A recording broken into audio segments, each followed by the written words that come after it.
پوری کائنات عالم میں جتنی بھی مخلوقات ہیں، انسان ان سب میں افضل ترین مخلوق ہے، تبھی ہی اس کو اشرف المخلوقات بھی کہا جاتا ہے۔ اور جب ہم انسان کو دیکھتے ہیں تو انسان مقام ناسوت پہ مثل حیوان ہے، حیوانوں کی طرح زندگی گزار رہا ہے۔ پھر جب یہ مقام جبروت اچیو کر لیتا ہے، اس کی چھٹی حس جاگ جاتی ہے، عقل و شعور اس میں آ جاتا ہے، تو پھر یہ دنیاوی ترقی کر کے کامیاب ترین انسان بن جاتا ہے۔ اب یہاں پہ یہ کامیاب تو ہو گیا، لیکن اس سے آگے بھی ہم نے سفر کرنا ہوتا ہے۔ لیکن بیشتر لوگ، پوری انسانیت میں بیشتر لوگ یا کچھ ایسے لوگ جو صرف اس دنیا کی ترقی کو ہی کامیابی سمجھتے ہیں، یا آپ ایسے دیکھ لیں کہ جو غیر مذہب لوگ ہیں، جن کا کوئی مذہب نہیں ہوتا، ان کا سفر یہاں جبروت تک ہی رہتا ہے، کیونکہ ان کو دنیاوی کامیابی مل چکی ہے۔ ہم نے اس سے آگے بھی سفر کرنا ہے۔ اس سے آگے ہے ملکوت۔ ملکوت وہ مقام ہے، وہ دنیا ہے، وہ نظام ہے جہاں پہ ہم اس ہستی کو تلاش کرتے ہیں جو یہ نظام کائنات چلا رہی ہے۔ وہ کیسے بلا کہ انسان نے اتنی بڑی بڑی بلڈنگیں کھڑی کر دیں، روڈیں بنا دی، ساری دنیا کی ترقی تو کر لی جبروت میں، لیکن اس نے دیکھا کہ یہ پہاڑ اس نے نہیں بنائے، یہ سمندر، یہ صحرا، یہ جنگلات اس نے نہیں بنائے، یہ زمین و آسمان اس نے نہیں بنائے، یہ بدلتے موسم وہ نہیں تبدیل کر رہا۔ جو بھی تغیرات ہو رہی ہیں، جیسے کہ صبح سورج طلوع ہوتا ہے، شام کو غروب ہو جاتا ہے، گرمی آ جاتی ہے، سردی آ جاتی ہے، یہ سب چیزیں وہ نہیں کر رہا۔ تو وہ سوچتا ہے کہ اگر یہ میں نہیں کر رہا تو پھر یہ کون کر رہا ہے؟ یہ سوال اس کے اندر تب پیدا ہوتا ہے جب وہ ایک ڈریس کو دیکھتا ہے، ایک لباس سلے ہوئے کو دیکھتا ہے، تو وہ سوچتا ہے کہ اسے کسی نے تو سیا ہے، یہ خود بخود تو نہیں سلا۔ وہ ایک کتاب کو دیکھتا ہے، اس میں ایسے اسرار اور حقائق کی باتیں لکھی ہوئی ہیں، جیسے کہ قرآن پاک لگا لیں، یا اس سے پہلے 3 آسمانی کتابیں، ان کو دیکھ لیں آپ، تو وہ سوچتا ہے کہ یار یہ کتاب، بھلے کوئی بھی کتاب ہو، لکھاری کے بغیر تو وہ نہیں بنی، اس کو کسی نے لکھا ہے۔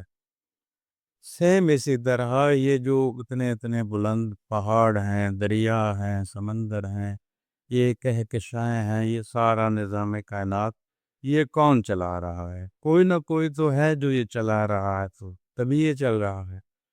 وہ اس ہستی کی تلاش میں نکل پڑتا ہے کہ میں اس کو ملوں گا، میں اس کو دیکھوں گا، یہ میرے لیے اعزاز ہوگا کہ میں نے اتنی دنیاوی ترقی کی ہے، تو میں اپنے آپ کو بڑا لیول والا سمجھتا ہوں، تو جو اتنی بڑی کائنات چلا رہا ہے اس کا کیا مقام ہوگا؟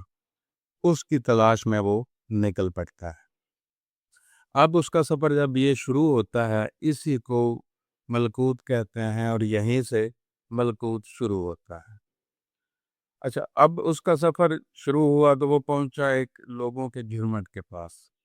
اب یہ ذہن میں رہے کہ اب تک دنیاوی ترقی، جبروت، پوری دنیا میں سب ترقی ہو چکی ہے، اب وہ اس کائنات عالم کے مالک خالق کی تلاش میں نکل پڑا ہے۔ وہ ایک لوگوں کا گروہ ہے، ایک جھرمٹ ہے، ان کے پاس جاتا ہے، ان سے سوال کرتا ہے، یار یہ نظام کائنات کون چلا رہا ہے؟ اب وہ قدرتی طور پہ وہ لوگ جو ہیں وہ گوتم بدھا کو ماننے والے ہوتے ہیں، ہندوازم سے ان کا تعلق ہوتا ہے، تو وہ کہتا ہے کہ یہ بھگوان چلا رہا ہے۔ تو وہ بھگوان کا ایڈریس پوچھتا ہے کہ یہ بھگوان کدھر ملے گا، میں نے ملنا ہے۔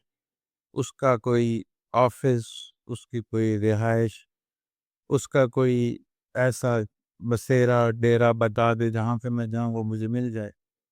تو وہ اس کو مندر کا پتہ دیتے ہیں کہ وہ مندر میں ملے گا۔ اچھا، وہ مندر میں جاتا ہے تو وہاں پہ وہ ڈیزائننگ پہلے پوچھ لیتا ہے کہ وہ کیسا ہے، کہاں ملے گا منظر، تو وہ وہاں پہ پہنچ جاتا ہے. وہاں پہ کافی ایسے لوگ دیکھتے ہیں کہ وہاں پہ پہلے سے موجود ہیں. ان سے پوچھتا ہے کہ بھگوان یہی ہے؟ وہ کہتے ہیں ہاں یہی ہے. وہ پوچھتا ہے کہ میں بھگوان کو مل سکتا ہوں؟ وہ کہتے ہیں ہاں مل سکتے ہو.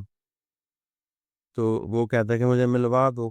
وہ اس کو لے کے اندر چلا جاتا ہے، وہ سارے لوگ اس کو لے جاتے ہیں. اچھا، اب وہ کہتا ہے کہ بھگوان کدھر ہے؟ وہ کہتا ہے کہ یہ جو سامنے تمہیں ایک مورت نظر آ رہی ہے، یہ بھگوان ہے، اس سے مل لو. تو وہ کہتا ہے کہ یہ تو مورت ہے، تو یہ تو مجھ سے بات کیسے کرے گا؟ وہ کہتا ہے کہ یہ ایسے فوراً بات نہیں کرتا، اس کے لیے کچھ ٹائم لگانا پڑتا ہے. اس کے لیے تمہیں ہماری طرح کرنا پڑے گا، پھر یہ بات کرے گا. وہ کہتا ہے وہ کیسے؟ وہ کہتے ہیں کہ ہمارا مذہب اپناؤ. اچھا، یہاں پہ مذہب جو ہے نا، اس کو آپ نے سمجھنا ہے کہ مذہب عربی زبان کا لفظ ہے، ذہب سے نکلا ہے. ذہب کا مین راستہ. مذہب جس راستے پہ بندہ چل رہا ہو، جیسے سجد، سجدہ، اس کے پیچھے میم لگا دو، مسجد جہاں سجدہ کیا جاتا ہے، اسی طرح یہ مذہب ہے. وہ کہتے ہیں کہ ہمارا مذہب اپنا لو. تو وہ ہندوازم کو اپنا لیتا ہے. وہ جیسے اس کی پوجا کرتے ہیں، کرپا کرتے ہیں، وہ سارے طریقے ویسے ہی اپناتا ہے. وہاں پہ اپنا کچھ ٹائم سپینڈ کرتا ہے. تو کچھ ٹائم کے بعد وہ پوچھتا ہے کہ ہاں یہ تو بات نہیں کر رہا. وہ کہتا ہے کہ کبھی نہ کبھی کرے گا. لیکن وہ زیادہ سے زیادہ 40 دن وہاں پہ گزارتا ہے. تو وہ وہاں سے اکتا آ جاتا ہے. وہ کہتا ہے کہ نہیں یار، یہ ایسے نہیں، وہ تو پوری کائنات کا نظام چلا رہا ہے، اس کو میری خبر نہیں، تو یہ تو غلط لوگ ہیں. پھر وہ وہاں سے اپنا ٹریک تبدیل کرتا ہے. یہ کافی لمبی بات آگے جائے گی، میری آنے والی ویڈیوز بھی آپ نے ساری دیکھنی ہے، میں اس کا پورا نتیجہ آپ کو دوں گا. اب وہ ایک اور گروہ کے پاس جاتا ہے، ان سے پوچھتا ہے یہ نظام کائنات کون چلا رہا ہے؟ پہلے میں نے لوگوں سے پوچھا تھا، انہوں نے بھگوان کا بتایا، لیکن مجھے نہیں لگتا کہ وہ چلا رہا ہے، کوئی اور ہے، وہ بتاؤ. تو وہ سکھ ازم سے تعلق رکھنے والے لوگ تھے، سکھ تھے. انہوں نے گرو نانک کا بتا دیا. وہ کہتے ہیں وہ کہاں ملیں گے؟ وہ کہتے ہیں گرودوارے میں ملیں گے. وہ سیم اسی طرح وہیں پہ گیا، لوگوں سے پوچھا، انہوں نے کہا ہمارا مذہب اپناؤ. پھر وہ سکھ بن گیا.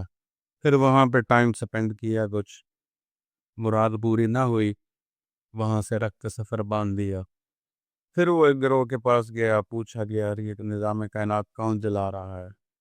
انہوں نے کہا کہ یہ نظام کائنات اللہ چلا رہا ہے، لیکن جو ہے ساری ترتیب ان اللہ کا ایک نائب ہے جو اللہ سے کلام کرتا ہے، اس کے اندر ہے، اس کا نام ہے موسیٰ. تو وہ کہتا ہے کہ میں ملنا چاہتا ہوں. انہوں نے کہا کہ ہمارا مذہب اپناؤ. تو پھر وہ اس طرح یہودی بن گیا. وہاں پہ جب اس کی مراد پوری نہ ہوئی تو وہ عیسائیت کے پاس آ گیا، کرسچن کے پاس آ گیا. پوچھا، انہوں نے کہا تو وہ تو کلیسا میں ملیں گے، تو اللہ کا بیٹا ہے نظام کائنات وہ چلا رہا ہے. تو وہ عیسائی ہو گیا، خود کرسچن بن گیا. وہاں پہ ٹائم سپینڈ کیا، لیکن بات نہ بنی. پھر وہ ایک اور گروہ کے پاس گیا، تو وہ مسلمان تھے. انہوں نے کہا کہ یہ نظام کائنات اللہ چلا رہا ہے. وہ پوچھتا ہے وہ کہاں ملے گا؟ انہوں نے کہا کہ مسجد میں. اب یہاں سے آگے میں اگلی ایپیسوڈ میں آپ کو بات بتاؤں گا، انتظار کریں. اللہ حافظ.